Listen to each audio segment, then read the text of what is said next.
Gente, bem-vindo a mais aí um podcast no nosso canal Deixa a Esquerda Livre. Hoje nós vamos conversar com um defensor da União, defensor público, né? André Naves, um grande amigo meu, inclusive. Nos conhecemos há um bom tempo já e nos conhecemos na luta, né? Para a melhoria da população da cidade de São Paulo. Vou falar aqui um pouquinho do André, né? Então, ele é defensor há um pouco mais de 15 anos, ele é mestre, doutor em economia, especialista em direitos humanos, em inclusão social. Ele dedica sua trajetória, né, na construção aí de uma sociedade mais justa. Inclusive, ele tem os canais dele também, né, ele vai poder falar aqui, se você quiser seguir também os canais dele, é muito interessante. Eu não assisto todos os episódios, mas alguns com certeza eu acabo assistindo e falando com ele, assisti, achei isso, achei aquilo, né? Muito legal, eu acho que também tem essa relação entre a gente, né? Escritor, inclusive eu já fui, eu acho que coisa de um mês atrás, um mês e meio, eu fui também no lançamento do livro dele. Ele é professor e palestrante, acredita na inclusão social, né, e luta bastante pelos direitos do PCD. E aí, André, como você tá? Tudo bem? Um prazer enorme estar aqui, Toninho, no seu Deixa a Esquerda Livre, esse podcast que eu acho tão importante para a cidade de São Paulo e também para a construção de uma sociedade que tenha estruturas mais justas, inclusivas e sustentáveis.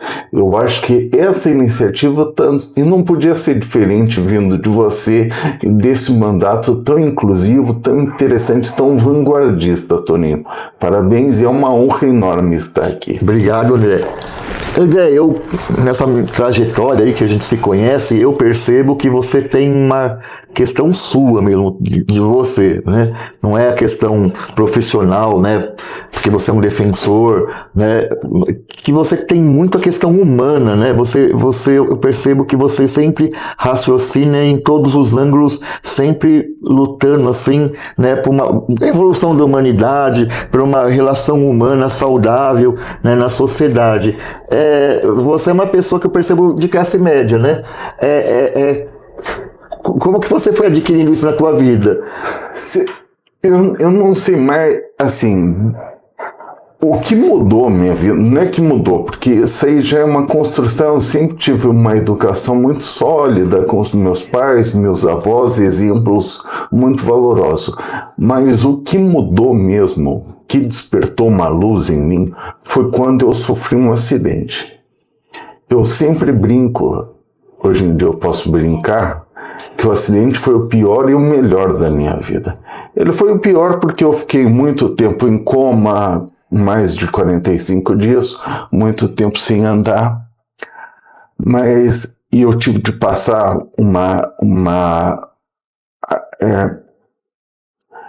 um período de recuperação que se estende até hoje, muito intenso, né? Essas aí foram as partes ruins. As partes boas é que a partir disso eu vi o valor de cada pessoa e eu entendi que ninguém supera nada se não for coletivamente. A superação é coletiva. Você não sabe quantas vezes eu tive muita ajuda nesse processo de recuperação da minha família, dos meus amigos, mas principalmente tanta gente que me ajudou e eu nunca tinha visto na vida. Às vezes andando na rua, às vezes me ajudando a entrar no metrô, às vezes...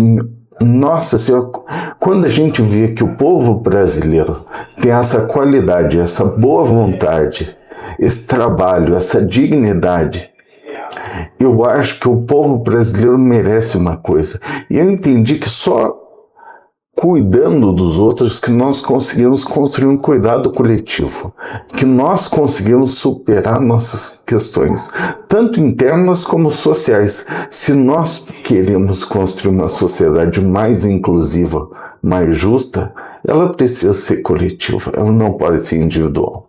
Sociedade que exclui alguma pessoa, ela exclui todos. E aí eu acho que essa coisa te leva muito a lutar por justiça social, né, André, que eu percebo. Mas você luta de uma forma leve, né, de uma forma não assim...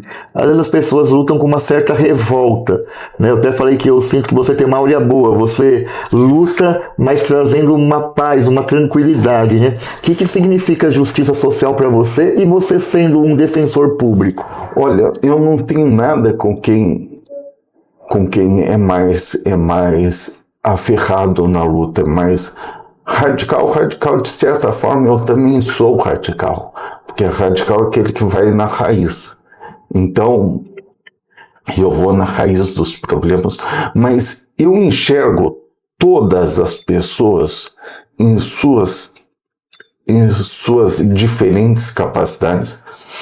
Eu enxergo elas com boa vontade, Toninho, e eu acho que só através do diálogo, da conversa genuína, que nós podemos avançar em pautas comuns. Às vezes, se nós apresentamos uma luta que acusa os outros ou muito violenta, os outros se aferram em preconceitos. Aí acabou o diálogo. Acabou o diálogo. A melhor forma para se desfazer os preconceitos, para se construir uma sociedade melhor, eu acredito, é lógico que eu acredito, isso é uma visão minha, pode ser que eu esteja equivocado, eu não sou o dono da verdade, mas eu acredito que é pelo diálogo, é mostrando para as pessoas aos poucos. E nós devemos sempre assumir uma postura de humildade radical. Essa sim, a maior humildade radical. A gente tem de se perguntar, será que ele não está vendo alguma coisa que eu não estou? Será que ele não entende melhor essa questão que eu? E daí você vai analisando. Às vezes você realmente aprende com ele. Paulo Freire adorava falar, ninguém não tem nada para ensinar e ninguém não tem nada para aprender. Todos nós aprendemos e ensinamos. A partir desse pensamento, a gente tem de olhar com boa vontade para pessoas a gente não sabe o que aquelas pessoas passaram, inclusive pessoas muito abastadas, às vezes elas estão presas numa torre de marfim e não têm noção de como a realidade se constrói. Às vezes as pessoas também estão num cotidiano tão pesado, indo para o trabalho, pegando transporte público, chegando em casa à noite, tão precarizadas que não tem tempo de pensar em outra coisa, de ir para a luta. Elas estão cansadas. Ou até, às vezes, refletir a sua vida, mesmo se está precarizado ou não. Exatamente. Porque, de repente, ele pode achar que aquilo é o padrão, né? Aquilo é o padrão e aquilo vai levar ele para o sucesso. Ele não tem nem tempo ou energia para se dar conta disso. Então, eu acredito de verdade, Toninho, nós precisamos, não é brigar, nós precisamos tentar dialogar com tolerância. E, André, você falou do acidente, né? Então, e aí você está em até agora ainda em recuperação, né?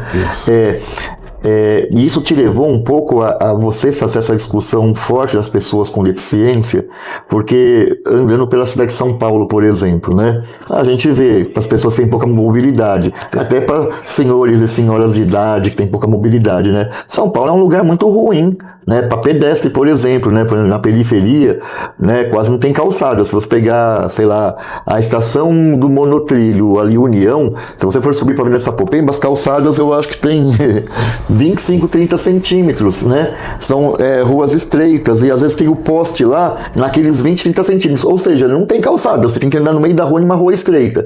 E tem outros lugares que as calçadas estão muito ruins, esburacadas, né? Ou desniveladas. Então, assim, o cadeirante, por exemplo, não tem como usar uma calçada.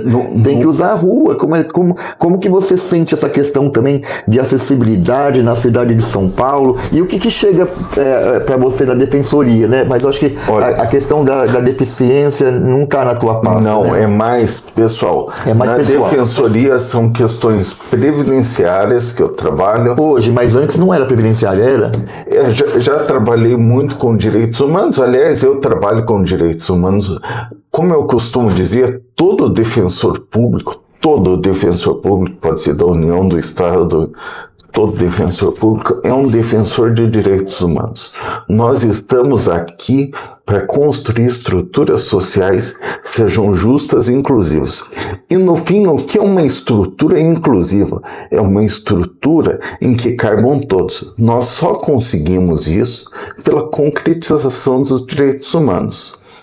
Pela concretização dos direitos humanos que nós damos autonomia para cada um ser aquilo ele queira. Você está entendendo? Sim. Eu não quero dar autonomia para uma pessoa se é aquilo que eu queira, porque senão eu vou estar dominando aquela pessoa. Aquela pessoa escolhe os caminhos dela. E quais são esses direitos humanos? São tão simples. Estão na nossa Constituição, a Constituição Democrática de 1988. São os direitos que decorrem da vida, mas não é qualquer vida. Você lembra da música do Titãs, Toninho? A gente não quer só comida, a gente quer comida, diversão e arte. É mais ou menos isso. Liberdade. Não é fazer o que quer, falar o que quer. Isso aí também faz parte, mas a principal questão da liberdade é o dever de responsabilidade. A pessoa tem que ser responsável pelos seus atos. Se lembra do Pequeno Príncipe de Saint-Exupéry? Você é responsável pelo que cativa? Também é uma forma de responsabilidade. Você é responsabilidade pelas suas palavras, pelos seus atos, pelos seus exemplos, pelo mal que você faz e também pelo bem que você faz. E daí nós vemos na igualdade. Igualdade, eu não quero que todos sejam iguais, mas que todos possam ser aquilo que eles querem. Eu quero dar condições para que todos se desenvolvam da melhor forma que cada um vai escolher. Eu não sei o que é melhor para cada um. Cada um sabe de si. Daí nós temos propriedade. Propriedade não são só nossos bens. Isso também faz parte da propriedade, é lógico. Mas principalmente tudo aquilo que é próprio do ser humano. Os valores, a maneira de ser e o seu trabalho. Isso é essencial. E por último, a segurança. Segurança não é só, não é só polícia contra bandido. Isso aí, o enfrentamento à criminalidade deve acontecer, deve ser severo, porque as pessoas têm o dever de responsabilidade. Mas a segurança principal é segurança educacional, segurança sanitária, segurança alimentar. Sim. Entende, Toninho? Sim. Quando nós defendemos os direitos humanos, nós defendemos o florescimento de cada individualidade como se. Porque todos nós, todas as pessoas, independente de quem sejam, têm características positivas e têm limitações também. Todas as pessoas. Por isso que, em conjunto, como peças de um quebra-cabeça, onde eu tenho uma limitação, outra pessoa é mais forte, onde outra pessoa tem um ponto positivo, a minha limitação contribui de alguma forma, e por aí nós vamos construindo uma imagem melhor. Por isso que eu te falei que toda superação é coletiva. Toda superação é coletiva. Não, sim. Só um segundinho, Toninho, desculpa, já te cortando. Só me encaminhando. E você está falando das calçadas de São Paulo, dando um exemplo. Sim. Eu sou uma pessoa que... Mas os ônibus, né? Poucos tem elevador, quer dizer... Eu não negócio consigo, de louco. Os ônibus, eu não consigo andar de ônibus. De metrô eu ando sempre, mas de ônibus eu não consigo. Eu adoraria... Sabe esses novos ônibus elétricos? Eu queria experimentar, não consigo. Não dá para mim. Eu fui excluído dos ônibus. Eu sou excluído de vários ambientes em São Paulo por causa disso, por causa da minha deficiência. Se o poder público aliado com o poder privado de certas vezes, mas o exemplo tem de vir do poder público, sem dúvida nenhuma. Quando o poder público enxergar que espaços que deixem uma pessoa para fora são espaços exclusivos e não inclusivos, quando o poder público enxergar isso, perceber isso, e perceber o quão de criatividade, de bem-estar, de qualidade de vida e de recursos, inclusive econômicos, ele está jogando fora, ele vai mudar a atitude dele. E muitas vezes essa mudança de atitude tem de vir da nossa luta. É por isso, Toninho, que eu tenho tanto vereador, e você sabe, que quer ir para os Estados Unidos para ver o que o Trump está fazendo, e isso e aquilo, mas não conhece São Paulo. É por isso que eu acho, e eu já te falei isso pessoalmente, e volto a falar aqui publicamente, Toninho Vespoli é um vereador que conhece os recantos de São Paulo, cada lugar de São Paulo. Então, tem muito vereador que quer ir para os Estados Unidos, quer ir para a China, quer ir para a Europa, mas nunca saiu do circuito Jardins Pinheiros. Deixa eu falar uma coisa, duas coisas, na verdade, eu já vi na minha cabeça aqui, né? O papo vai indo, a gente vai cada vez navegando e imaginei. Você já refletiu, assim, né, André, por que a gente caiu nessa questão, assim, ou parte da sociedade pensa que, falar em direitos humanos é defender bandido, né? Porque quando você me fala, né, da questão tão ampla do que é os direitos humanos, né? Quer dizer, então é o direito à liberdade, como você falou, todas as liberdades, mas eu tenho também direito à saúde, à educação de qualidade, à moradia, a lazer, uma série de coisas. Sem dúvida. Como que você acha que a gente se perdeu um pouco? Porque se a gente se for perguntar, fazer uma pesquisa, a grande maioria do povo... Não, a grande maioria detesta os direitos. Porque eles não sabem direito o que é o direito humano. Não é que eles detestam os direitos humanos, eles detestam a imagem deturpada que vendem para eles de direitos humanos. As pessoas adoram os direitos humanos. Só que não sabem o que não é. Não sabem. Mas é o seguinte, a gente precisa entender também quais são as nossas falhas. Às vezes as falhas estão em nós. Nós precisamos entender que o dever de responsabilidade também recai sobre nós.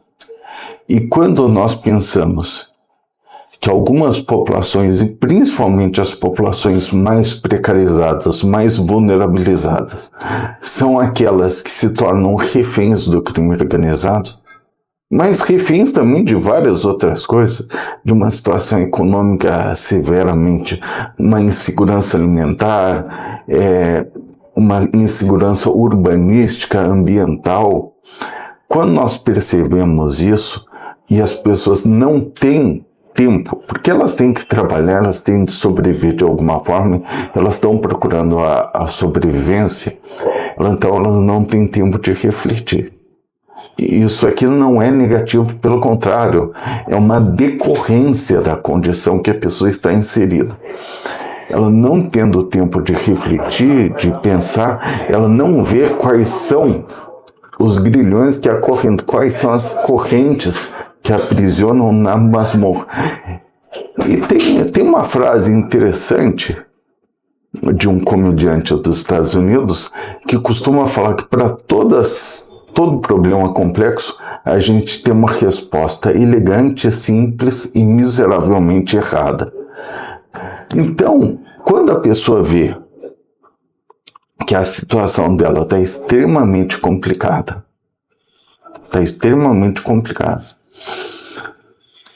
precarizada, ela põe a culpa em quem ela consegue ver, e eu não sei, ela ouve isso e passa a repetir. Então, para ela, o culpado é o ativista social, é o militante de direitos humanos, ainda bem que no Brasil nós não temos muitos problemas contra imigrantes, até que temos um pouco, mas não temos muito disso, mas põe a culpa naquilo que é diferente. Eu sempre faço o advogado do diabo aqui, André. Mas você não acha também que, eu vou falar agora da esquerda, né?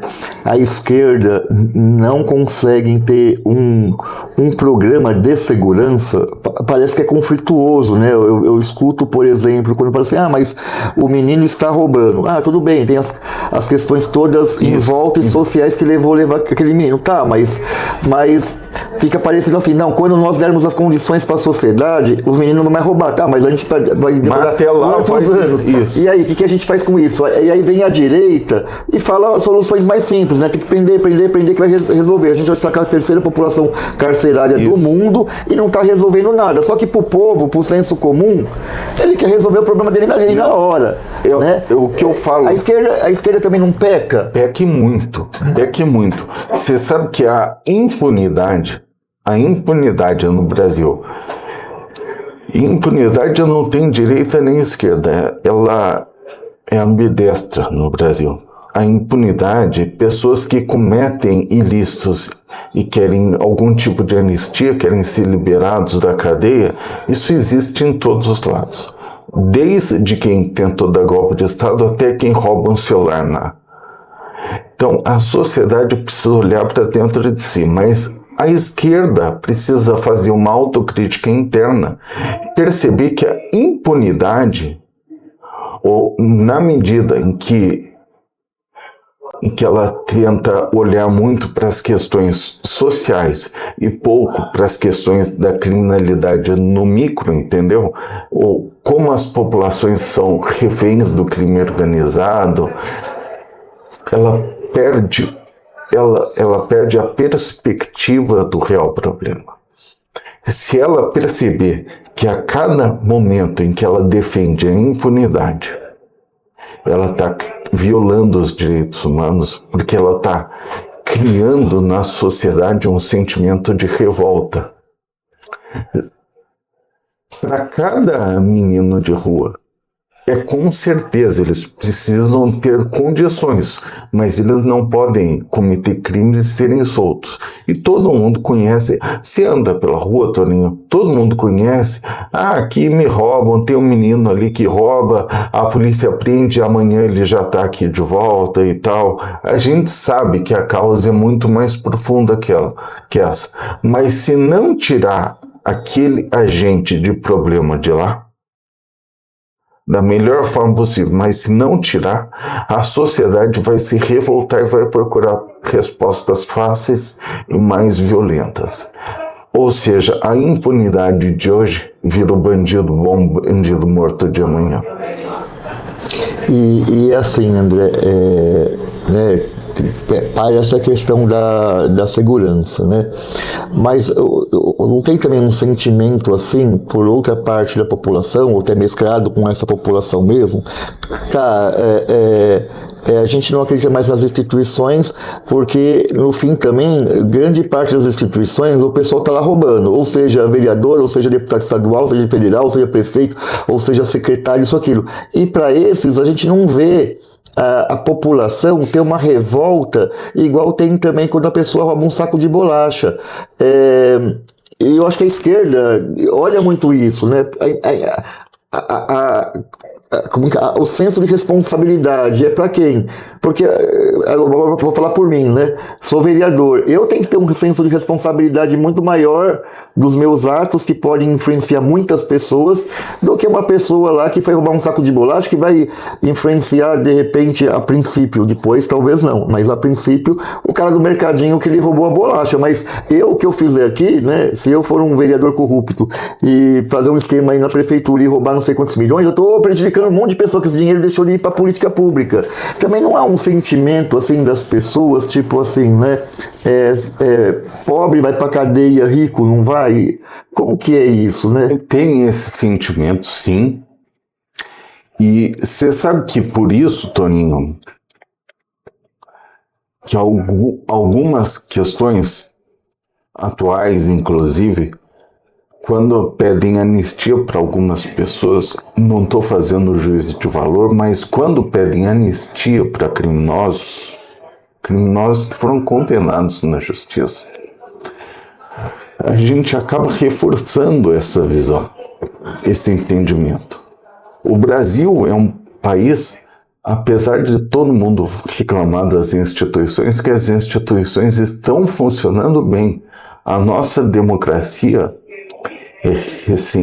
é relativamente jovem, mas ela está produzindo ótimos frutos. Coisa que nem os Estados Unidos tiveram coragem de fazer. Exatamente. Nos Estados Unidos, um ex-presidente nunca seria preso ou nunca seria condenado igual foi aqui. O atual presidente dos Estados Unidos, o Trump, tentou dar um golpe lá e está livre, leve e solto. Aqui no Brasil, não. Aqui no Brasil... Ou seja, o Brasil tem instituições, tem ordens. Em Brasil não é casa da mãe Joana, igual todo mundo fala. Você acha que a gente está vivendo esse processo de mudança mais radical nas instituições? Radical no sentido de transformação. De transformação. Estamos tendo um fortalecimento das instituições e daí pegando um exemplo, porque senão fica parecendo que eu só falo do Trump, do Bolsonaro, e não é. Eu quero falar das instituições. Evo Morales foi condenado na Bolívia. Justamente ou injustamente, isso é um outro debate. Mas ele está condenado, tem uma ordem de prisão contra ele. Ele se refugiou E existem várias pessoas fazendo a proteção dele. Isso aconteceu na Coreia do Sul recentemente também. Um ex-presidente foi condenado por corrupção e várias pessoas. Mas não é fazer uma manifestação um dia ou outro. É ficar lá protegendo com armas, militarmente, paramilitarmente, protegendo essas pessoas. Você imagina isso acontecendo no Brasil? Não. Não. Ninguém. Não teríamos uma... O Lula foi preso lá em São Bernardo, rodeado de milhares de pessoas, e as pessoas agiram pacificamente. Né? Quer dizer, eu não consigo ver isso aqui. Ou seja, e mesmo o Bolsonaro, a gente não vê os bolsonaristas indo pra rua, quebrando as coisas, ou protegendo ele de um tal... Isso aconteceu na Coreia, que todo mundo fala, nossa, Coreia, isso e aquilo. Isso aconteceu recentemente lá. Ou seja, institucionalmente, o Brasil, é lógico que a gente tem muito o que fazer, mas às vezes dá um pouco de esperança, alento. Eu acho que isso também serve como pavio para a luta social. Mostrar que nós estamos avançando. Eu estava conversando com o Tony Tornado esses dias, fui num show dele até lá no Sesc Pompeia, e ele falou assim para mim, André, o movimento negro de 40 anos para cá, ele evoluiu muito. Muito mesmo. Ele falou assim, tem muito que evoluir. É lógico que tem. Mas já evoluiu muito. A gente não pode falar que não evoluiu, que a gente não... Porque senão a gente está desrespeitando a luta de quem veio atrás da gente. O movimento das pessoas com deficiência também. Nós vimos as calçadas esburacadas, o entulho jogado, às vezes perto de casa mesmo a prefeitura podou uma árvore porque teve uma chuva maior e a árvore está até hoje ali. Está até hoje. Todo mundo tem que ir para o meio da rua andar. Então tem essas falhas? Tem. Mas está melhorando? Tá melhorando. Antigamente, eu sempre gosto de falar da novela Vale Tudo. Eu sou noveleiro, às vezes, né? Eu sou muito noveleiro. E na primeira versão da Vale Tudo não tinha pessoas com deficiência. Nessa segunda versão da Vale Tudo, com todas as falhas que apontaram, era uma novela mais diversa, que mostrava mais a realidade brasileira, a luta popular, a luta individual de cada um tentando sobreviver. E colocou uma pessoa com deficiência quase em posição de protagonismo, que era essencial para a centralidade da trama da novela. Ou senão também uma das protagonistas, uma mulher negra. Exatamente. Né? Coisa que não aconteceria isso há, sei lá, 10, 15 anos atrás. Mas jamais. A primeira versão foi com a Regina Duarte, foi uma novela ótima. Mas o Brasil estava em outra condição. Então era a Regina Duarte, agora foi a Thaís Araújo. Primeira foi a Glória Pires, agora foi a Bela Campos, entendeu? Já teve uma diversidade maior na própria novela. Então, porque a novela ficava sendo um reflexo do que é a sociedade. Ou do que a sociedade acaba, como que se fala? Lutando, se espelhando. E eu acho que a novela sempre acaba retratando um pouco a foto da sociedade no momento, né? Isso. É por isso que eu acho, e não só pelas novelas, eu acho que as artes em geral, elas ajudam a gente a entender melhor, a enxergar. Enxergar não é com os olhos, enxergar é com a alma. A pessoa não precisa ter olhos para enxergar. As artes nos ajudam a enxergar melhor as contradições sociais. Vou dar um exemplo que eu sempre gosto de dar. A gente pode ler tudo sobre a questão agrária brasileira. Tudo que a gente quiser. O João Cabral de Melo Neto, em uma quadrinha, resumiu tudo, quando ele fala mais ou menos que a cova rasa que resta é a parte que me cabe nesse latifúndio. É isso. A gente percebe exploração do trabalho, precarização. Quando a gente pode ir aqui no MASP, por exemplo, e ver a obra, a pintura do Portinari, os retirantes, a gente percebe. Tem peças de teatro, eu vou no Teatro Oficina agora, 15 de dezembro, assistir Os Sete Gatinhos. Peça fantástica do Nelson Rodrigues. A gente percebe tantas contradições sociais, ou até as novelas. E é uma opinião sua, porque é uma coisa que sempre me pega, né? O pessoal aqui fala assim, Toninho, mas você, como vereador, você pode fazer legislação para melhorar as coisas, né? E não é bem assim, porque a gente não pode produzir leis que gerem custo para o executivo, né? A gente já não tem um arcabouço no Brasil muito grande na parte legislativa, ou seja, o que a gente fala assim, a gente tem a Lei Brasileira de Inclusão, que eu acho que é uma das mais avançadas. Das mais avançadas, sem dúvida. Aí a gente tem o SUS, né, que é modelo para o mundo inteiro. Quer dizer, a gente tem um monte de arcabouço, né, se você for comparar, sei lá, a gente com a França ou com a Inglaterra, que tem um arcabouço jurídico, né, comparado com o Brasil, quase zero, né? A França um pouco mais, mas muito menor que o Brasil. Quer dizer, eu fico pensando, o problema é lei? Não é lei, não é? Você como defensor, como que eu como defensor, você sabe que é um... Eu digo assim, porque você como defensor, às vezes te ajuda, inclusive, a você... Sem dúvida. Mas por que não vai se a gente tem um arcabouço bom e tudo mais? Lei, o texto legal é um papel pintado. É isso. Ele não muda a realidade. Ele não tem condições de mudar a realidade sem uma mudança ou sem uma ação concreta no mundo real. Ou seja, você já deve ter visto muito. Essa lei precisa de um decreto para regulamentar. Isso é desculpa para não cumprir. Quando eles querem cumprir, eles cumprem. A sociedade precisa amadurecer, as escolas, falando de educação inclusiva, as escolas não estão preparadas. Você já ouviu muito isso, né? As escolas não estão preparadas. A gente não pode esperar elas ficarem preparadas. Às vezes nunca pode seguir nem que preparada para determinar as ações, né? Isso.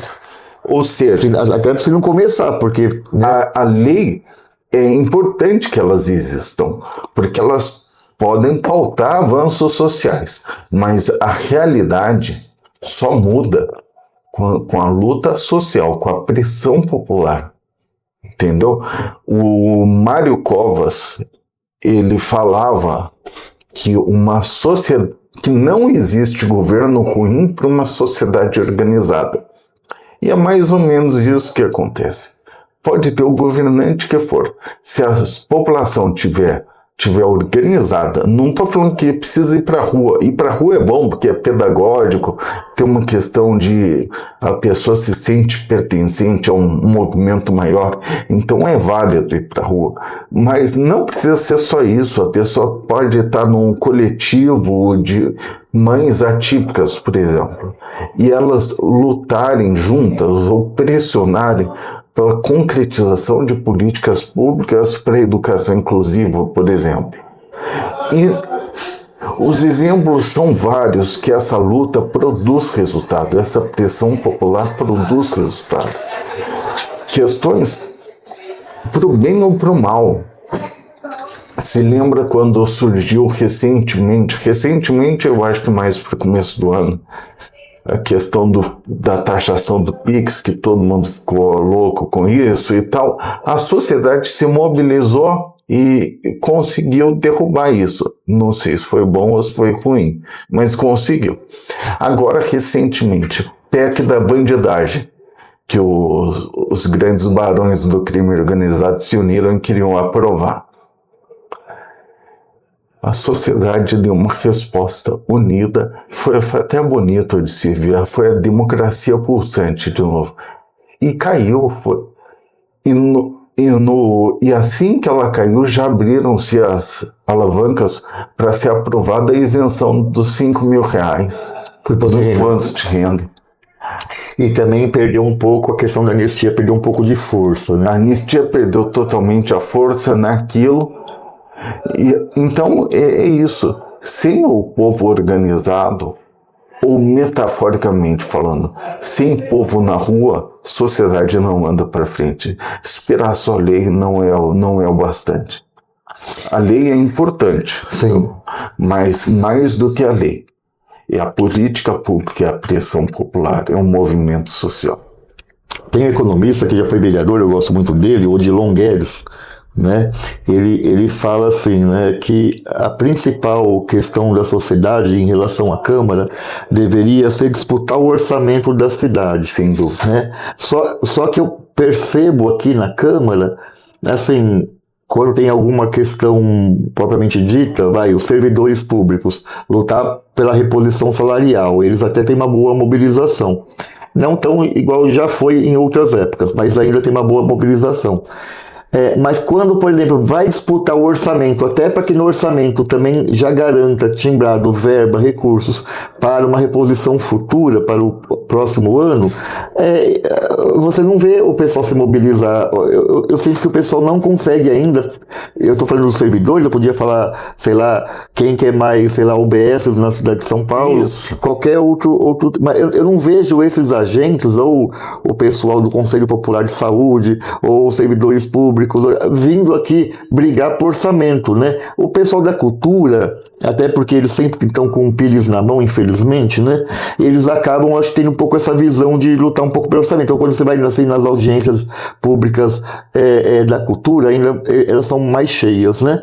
Mas você não vê o povo, assim, organizado, não estou falando desorganizado, ter esse entendimento que eu tenho que lutar, porque quando a gente fala assim, a calçada está esburacada lá. Tem que ter orçamento para aquilo. Isso. E não 6 milhões, por exemplo, para recapear a rua para carro. Não que recapear a rua não seja importante. Isso. Mas a gente poderia equilibrar um pouco mais. Não poderia deixar 3 milhões para o recapeamento e o restante para a gente arrumar as calçadas para as pessoas poderem andar melhor na cidade, né? Não sei se você deve saber, né? Os idosos hoje, uma das grandes questões que eles vão para usar o SUS é por queda, né, na rua. Exatamente. É um custo, inclusive, para você. Se lembra, logo no começo da nossa conversa, Toninho, eu falei, quando o poder público entender que excluir pessoas gera custos, gera problemas, inclusive monetários, econômicos para eles, o poder público vai mudar de postura. Mas isso também está na responsabilidade da população. Vim aqui à Casa do Povo, à Câmara dos Vereadores, tentar lutar pelo orçamento. Mas isso eu sinto também que falta muito de informação e educação. Porque todo mundo se mobiliza para ter uma lei. Todo mundo, isso é comum. Lei a gente já tem, a gente precisa de recursos materiais. A gente precisa de orçamento. Lutar pelo orçamento. Então, ao invés das pessoas quererem, isso aí devia fazer uma lei, as pessoas deviam pensar. Porque num cenário sem dinheiro, pode ter lei ou o que for, não vai se concretizar nunca. Então as pessoas precisam começar a pensar. Vamos lutar pelo orçamento. Vamos aceitar a lei como ela está. Se tem algum problema, a gente evolui ela no futuro, mas agora vamos fazê-la cumprir. E como faz cumprir? Pelo orçamento. Então, seria interessantíssimo ver as galerias cheias, mas também tem uma coisa, Toninho. E daí tem várias artimanhas que às vezes são colocadas debates às 14h. Quem pode vir numa terça? Trabalhando, né? Isso, às 14h.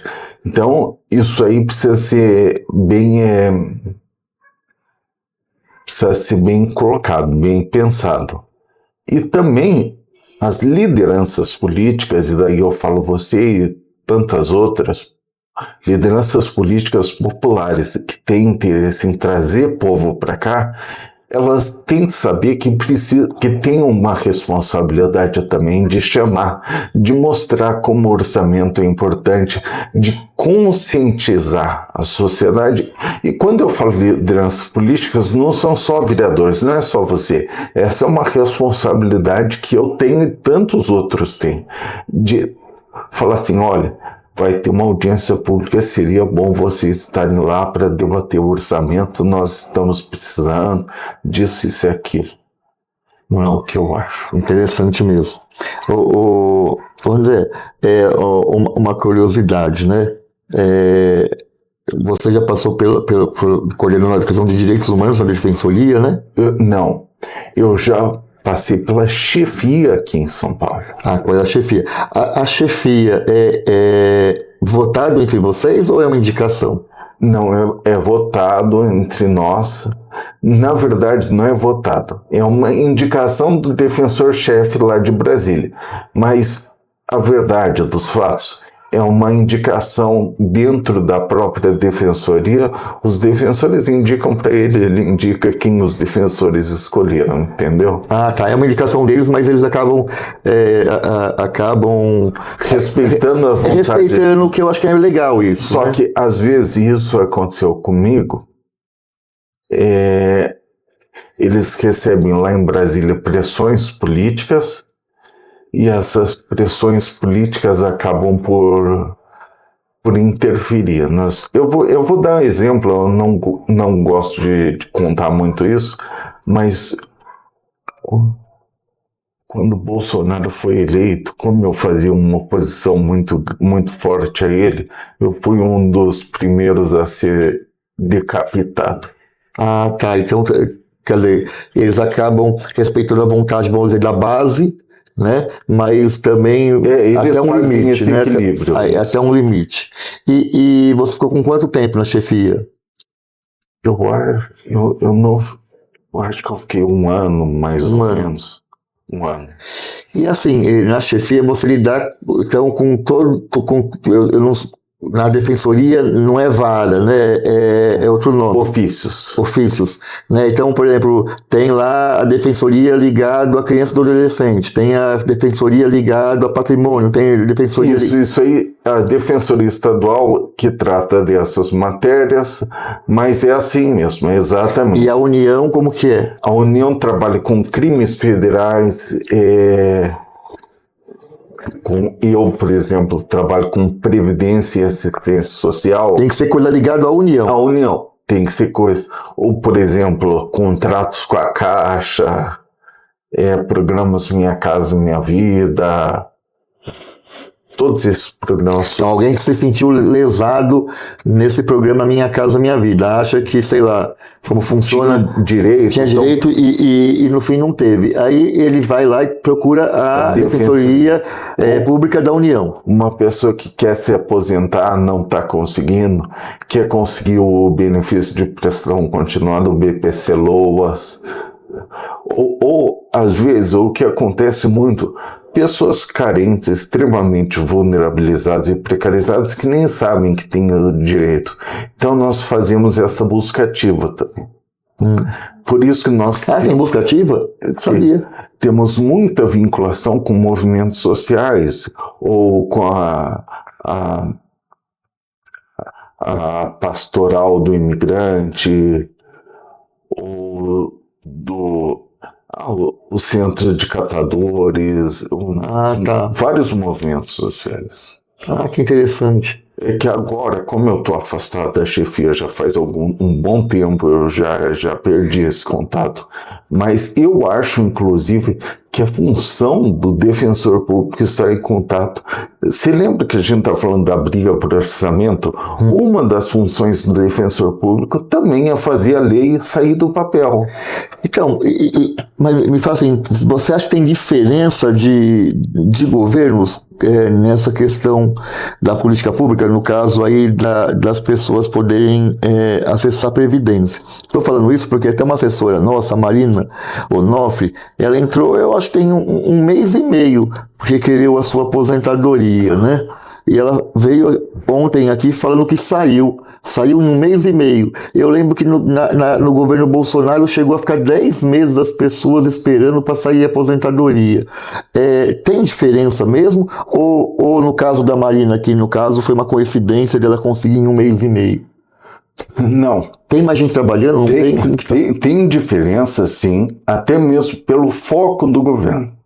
Se a gente olhar claramente, valorização do salário mínimo acima da inflação. Em épocas anteriores, para economizar recursos e para fazer o déficit zero, cortou-se essa valorização do salário mínimo. Então tem sim, o governo, de acordo com suas preferências ideológicas, Toninho, ele corta ou não corta em determinados locais. Preservação ambiental, construção de mais escolas integrais ou fortalecimento do SUS. Tem governos e governos, né? Tem governos que acham que a solução para o Brasil é desagregar todo mundo, não ter mais serviço público, cada um por si, e a gente que se vire nessa selva de pedras. Tem governos que entendem que a superação é coletiva, que o mundo é coletivo, que a gente só vai conseguir progredir dando as mãos.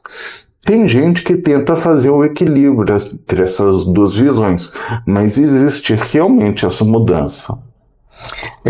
Você falou, né, e eu concordo, que assim, claro, nós não estamos no ideal, mas aos poucos nós estamos avançando, né? Eu acho que quando isso aqui for pro ar, né, a gente já deve ter feito o nosso seminário de mães atípicas, né? Que vai acontecer agora nesse final de semana. Mas uma coisa que eu percebo, visto nas escolas da prefeitura, principalmente visto mais da prefeitura, algumas do estado, mas essencialmente da prefeitura, porque como vereador ali a gente pode ter algum tipo de intervenção. Duas coisas eu percebo assim que estão assim hoje dificultando uma educação de qualidade. Recursos humanos, né? Então falta um quadro de apoio, faltam ATS, faltam AVS, faltam estagiário no primeiro ano para auxiliar na alfabetização, né? Faltam professores módulo, aquele que quando falta um professor, né, que está na regência da sala de aula para entrar e substituir, então às vezes o aluno vai ficar com aula vaga ou vai ser distribuído o aluno em 2, 3 salas de aula, né, para que ele continue com a aula, né. E isso é uma coisa, recursos humanos. E a outra é a discussão da inclusão. Porque, claro que nós somos a favor da inclusão, que o aluno, né, com deficiência ou alta habilidades esteja em uma sala lá regular, normal. Só que eu percebo também que a prefeitura segue a lei, mas às vezes não dá os instrumentos necessários. Eu sempre falo isso porque para mim ficou bem emblemático. Eu fui, que essa questão, por exemplo, de criança que tem diabetes, eu fui 5 casos mais ou menos, né? Mas tem, né, acabo falando de um que aconteceu lá em Goianás, que a escola estava pedindo para a mãe ir lá e aplicar insulina na criança, né? Ela não tinha aquele aparelhinho que solta em determinados horários, né? E aí ela, tudo bem, estava em férias, ela estava desesperada, ó, vereador, né? Que eu fui lá na escola, agora eu vou voltar a trabalhar, como é que fica? Eu não posso vir aqui aplicar, não tenho, né, quem aplique, eu sou mãe solo, não sei o que lá, como que eu faço com meu filho? E aí eu fui na SME, fui no Cefai, da Dele Goianás, depois eu fui na SME conversar sobre o caso. Ou seja, o secretário estava sabendo, ficou mais que 1 ano e meio, quase 2 anos, e não se resolveu. A escola, para resolver, né, a AVE não pode aplicar, porque ela não é formada, porém cai em cima e com razão, né? Aí o ATE, que já quase não tem na escola, né, aquele que vai abrir o portão, que tem na hora de intervalo, que as crianças estão se alimentando, tem que ficar lá, né, junto para ver se tem algum problema, auxiliar ali o pessoal da cozinha para que as crianças se alimentem, tudo. Aí esse ATE tem que ir lá na UBS e pegar uma criança pequenininha, andar 2 quilômetros para chegar na UBS para aplicar, esperar a fila lá, aplicar, e aí mais 2 quilômetros para voltar. Ou seja, esse profissional quase não tem, vai ficar 2, 3 horas para resolver essa situação. Fora a criança Que tem que ficar andando, uma criança vai pequena. perder educação. Se tiver chuva, se tiver chovendo, se tiver... Então, assim, falta profissionais, que não precisa estar naquela unidade específica, mas sei lá, que poderia rodar 5, 10 unidades para resolver. Ou coisas bestas, né? Uma terapeuta, por exemplo, que vai conseguir analisar que uma criança pode ter uma deficiência na mão, que basta, sei lá, se passar uma fita crepe, engrossar o lápis, ela conseguiria ter mais condições de segurar o lápis melhor. Quer dizer, esses profissionais não estão lá, né? E aí, às vezes eu fico falando assim, né, André? Tá, a legislação tá ali, mas também não exigiu um quadro mínimo de profissionais para conseguir dar um atendimento para aquela... E daí a gente fala, lei não altera a realidade, Toninho. Lei não altera a realidade. Nós precisamos de políticas públicas para alterar a realidade. E essas políticas públicas vêm da movimentação social. Mas deixa eu te falar exatamente da questão da deficiência ou da inclusão social mais genericamente. Todos nós, como eu estava falando, temos nossas características. Todos temos características. Temos aquilo em que somos bons e temos as nossas limitações. Isso é perfeitamente natural. O Ayrton Senna sabia correr de Fórmula 1 muito bem, o Palmeiras sabe ganhar título muito bem, mas eu tenho certeza que para outras coisas Toninho Vespo é muito melhor. Por exemplo. Mas outras coisas ele também é muito pior. E o mundo é assim, a vida é assim. E é por isso que todos precisam estar juntos. E é por isso que a sociedade precisa estar inclusiva. As pessoas têm características. A deficiência está no ambiente, está na estrutura social que não acolhe as pessoas. Deficiente, isso eu gosto de falar, nunca é a pessoa. Deficiente é o ambiente que exclui, é a estrutura social que exclui. E isso eu estou falando de pessoas com deficiência, de pessoas negras, pessoas com orientação sexual diversa, todas as minorias, todas as minorias são de alguma forma excluídas pela nossa sociedade. Ou seja, de todas as pessoas excluídas enfrentam essa deficiência da sociedade, enfrentam uma porta fechada da sociedade. E essas pessoas, em conjunto, elas poderiam tornar a sociedade muito mais complexa, muito mais rica, não no sentido monetário, mas no sentido de diversidade, de melhores ideias, de melhor bem-estar para a sociedade. Você acabou de falar que um profissional corretamente na escola, ele poderia ter a ideia de passar um esparadrapo em volta do lápis para fortalecer o lápis e a criança. Será que isso ele precisa fazer uma faculdade ou ele aprende na prática do dia a dia dele, aprendendo com as outras pessoas, com as outras características? Eu não estou aqui desmerecendo o estudo dele, a faculdade. Eu estou mostrando que um ambiente plural e diverso é muito mais criativo, gera muito melhores ideias, Tony. E esse é o sentido, quando a nossa sociedade exclui, ela está gerando piores ideias, ela está gerando menos criatividade, ela está se desenvolvendo menos. E o pior, ela perde a conexão com as outras pessoas. Ela perde conexão com novas ideias. Muito provavelmente o secretário de Educação, ele não sabia o que fazer no caso específico do menino que precisava ter a insulina aplicada. E ele nunca teve uma ideia de colocar um profissional para fazer 5 ou 6 escolas para abranger uma região. Nunca passou isso. Sabe por quê? Porque ele não enfrenta a realidade, ele não está em um ambiente diverso. Normalmente, o político deve ir onde o povo está. E é isso, mais uma vez, Tony, que eu te aplaudo e falo, Você faz aquilo que eu percebo que um político deve fazer, porque você conhece as periferias, as franjas de São Paulo, você está lá, você aprende com o drama alheio e com as delícias alheias também. Não vamos falar que a periferia só tem drama, também tem delícias. Sim.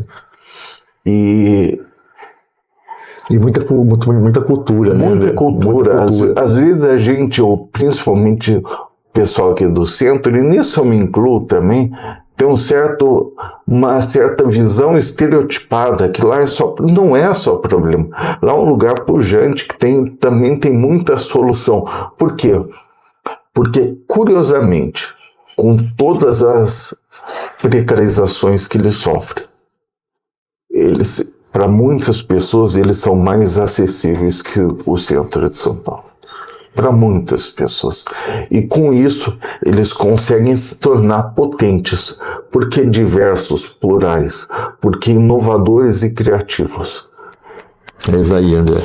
Gente, chegamos aqui a 1 hora aqui de bate-papo, né? Nossa, já foi 1 hora. É. Bom, André, eu acho que a gente vai se despedindo agora, né? Eu queria agradecer demais aqui a tua contribuição, André. Foi um prazer enorme. Pode se despedir do pessoal aí, fica à vontade. Todos os meus amigos, eu queria mais uma vez agradecendo a oportunidade imensa do Toninho, agradecendo toda a equipe maravilhosa aqui, os assessores, e agradecendo também, por que não, a Câmara Municipal de São Paulo, que proporciona toda essa estrutura aqui, e falar para as pessoas, tenham isso em mente, de leis.